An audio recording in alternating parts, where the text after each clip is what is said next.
muito comum se ouvir falar que pessoas que se expressam assim: eu não tenho tempo, eu não tenho tempo, o tempo não está dando para nada. Como se o tempo fosse um personagem vivo que determinasse a vida da gente. Em verdade, o tempo é referencial que a gente tem desde que a gente nasce até que a gente morre, tem necessidade de preencher um espaço de tempo que é coincidente com modos de 24 e 24 horas. O que a pessoa faz com essas 24 horas por dia é efetivamente o que está fazendo com sua vida. De maneira tal que, quando a pessoa me diz eu não tenho tempo, está dizendo uma coisa que não é verdadeira, que é a coisa mais bem dividida na face da Terra.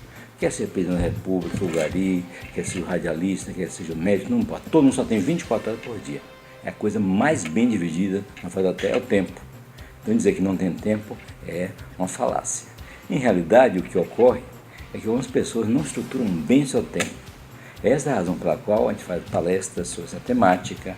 Estarei fazendo até uma palestra no dia 21, aberta ao público, sobre essa temática com a doutora Sônia Nogueira, sobre justamente como estruturar o tempo, o que fazer para evitar perder tempo, porque as pessoas perdem tempo de graça com o celular, com o papel que lê não sei quantas vezes, com retrabalho. Então, uma série de situações que vão ser mencionadas nesse seminário e que aqui eu queria mencionar é o seguinte: o que você fizer com suas 24 horas, amigo telespectador, é o que você está fazendo com a sua vida. Se você tiver 24 horas boas, mais 24 horas boas, mais 24 horas ótimas, sua vida está ótima. Mas se você tiver 24 horas de cama, 24 horas sofrida, 24 horas pavorosa, sua vida está ruim. Então, quem é o gerente de sua vida? Não é o presidente da República, não é o prefeito, não é o governador, é você próprio. Então, dizer que não tem tempo é uma coisa que eu costumo dizer assim, que tempo é prioridade. Se você priorizar, o seu tempo aparece. E, às vezes, pessoas me perguntam como é que eu tenho tempo para escrever tantos livros, 21 livros, como é que eu tenho tempo para fazer palestras, fazer a minha ginástica, ler o jornal diariamente, atender 3 turnos dos meus clientes, dar assistência à minha esposa, a meus filhos, enfim, cuidar de minha vida, porque eu priorizo meu tempo. Meu dia só tem 24 horas. Descanso, evidentemente, porque a gente precisa ter pelo menos 6 a 8 horas de sono, depende da faixa etária, mas o tempo útil depende de como você está gastando. Por exemplo, comerciais de televisão, às vezes a pessoa gasta um tempo enorme vendo os comerciais, quando podia estar fazendo uma coisa ali junto, está vendo o jornal, está repassando o jornal. Às vezes, quando eu assisto futebol, que eu sou aficionado de futebol, e entre o primeiro e o segundo tempo eu já dou conta de uma parte do jornal que me interessa. Recorto as partes que me interessam para ler depois com mais tempo e faço uma primeira leitura. Então cada um vai descobrir a sua estratégia. Como é que eu faço a minha ginástica 3 vezes por semana? Minha ginástica vai de 6 a 7. Pois bem, então eu já cronometrei o tempo que eu acordo, quanto tempo eu me preparo, quanto tempo leva para pegar o elevador e descer, o tempo que vai chegar na ginástica, o tempo que dura, que é de 1 hora efetivamente, o tempo de retorno para retornar mais atividade, depois tomar banho, trocar roupa, fazer o de jejum. Todas essas coisas precisam ser contabilizadas. Se você fizer suas contas direitinho, você vai poder estruturar bem seu tempo e fazer com que ele renda. Mas tem outra coisa que é fantástica, que é o nosso tempo social. Ou seja, só há 6 maneiras da pessoa estruturar o tempo, e apenas 6. Isolamento, rituais, atividade, passatempo, jogos psicológicos e intimidade. Explicando. Isolamento pode ser o isolamento físico ou social. Você pode se isolar num quarto escuro, sozinho, ou pode ficar sozinho até na multidão. Essa é a coisa mais protegida que você faz, porque você não interage com ninguém, não tem risco, não tem vulnerabilidade alguma, mas em compensação, quem invalida um ser humano é outro ser humano. Então, se você não interage com seus semelhantes, você vai ficar um tanto quanto abatido e daí a pouco vai ter umas ideias mirabolantes que não interessam. Então, isolamento tem vantagens e desvantagens. Toda vez que for voluntário, é uma boa maneira de estruturar o tempo, você se frequentar. A gente precisa umas horas por dia, alguns momentos por dia se frequentar. Depois rituais, tem rituais sociais, bom dia, boa tarde, como vai, como tem passado, como vão todos.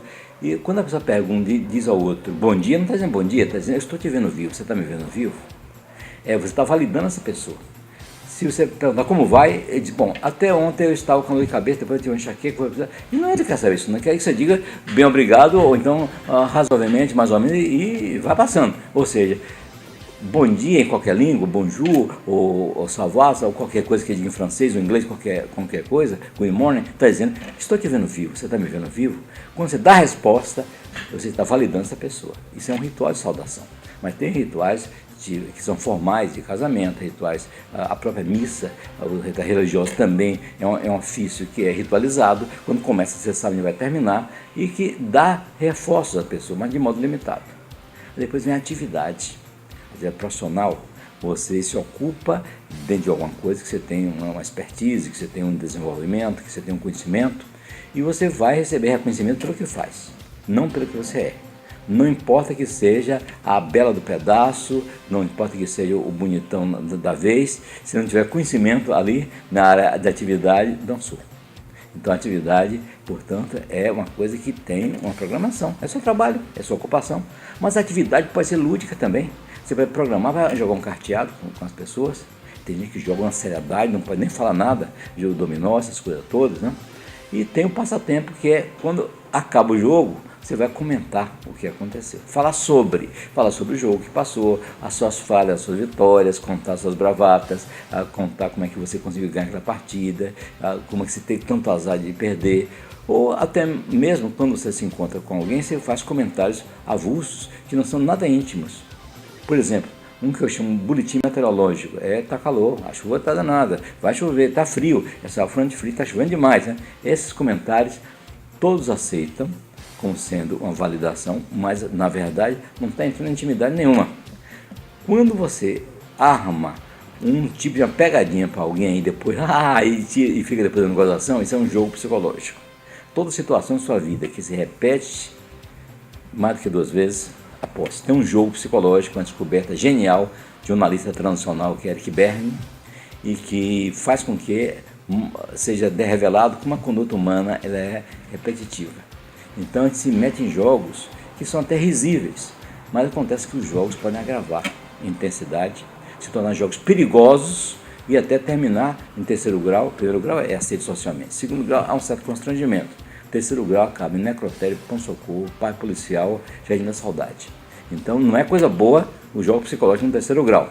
E finalmente a melhor maneira de todas, que seria a intimidade. Que maravilha você ser íntimo de alguém, você abrir seu coração, dizer o que pensa e sente, confidenciar, mas precisa ver a quem você vai fazer isso, porque quando você diz isto, é uma maravilha em termos emocionais, em termos de confidencialidade, em termos de confiança, de intimidade, está tudo beleza, mas você fica muito vulnerável. Você pode sofrer uma CPI, porque os melhores amigos podem ser os piores inimigos. Então, sendo assim, é preciso você escolher quem vai ser a pessoa ou quem vão ser as pessoas que você elege para ser íntimo. Daí porque é importante que você tenha reuniões sociais para charlar, conversar, bater papo, falar sobre. Isso são os passatempos. Passatempo não é jogar carta, isso é uma atividade lúdica. Pois bem, só para encerrar eu quero mostrar como inevitavelmente a pessoa entra nessas 6 modos, nessas 6 maneiras de estruturar o tempo. Você, telespectador amigo, quando entra no elevador, se apertou e tem alguém dentro. O que você faz? Bom dia, boa tarde, fez o ritual. Daí a pouco, perigo, o que é que eu vou dizer a essa pessoa? Um olha para cima, outro olha para baixo, entrou em isolamento. Daí a pouco fica danado aquele isolamento, em diálogo interno, algum pega o celular e fica passando, então olha ali, 540 quilos ou 6 pessoas, fica fazendo conta, isso é uma atividade que você está fazendo para estruturar seu tempo, porque o tempo vazio é terrível. Aí de repente você pode arriscar, se a viagem de elevador for longa, uma conversa, e tá calor, né? Ou então se vê ali, reunião do condomínio vai ser hoje às 20 horas, esse síndico é maluco, vamos convidar para um jogo, vamos falar mal do síndico, né? O que menos acontece no elevador é intimidade, a não ser quando são namorados que travam o elevador para ali dentro rolar uma coisa. Hoje bem, existem as câmeras que estão filmando tudo e até cerceou um pouquinho esse tipo de coisa. Então, enfim, conhecendo a maneira como você estrutura o tempo e sabendo que você é o dono do seu tempo, você faz com que sua vida tenha mais qualidade, não tenha só quantidade. Desejo, portanto, que você estruture bem seu tempo e seja bem feliz.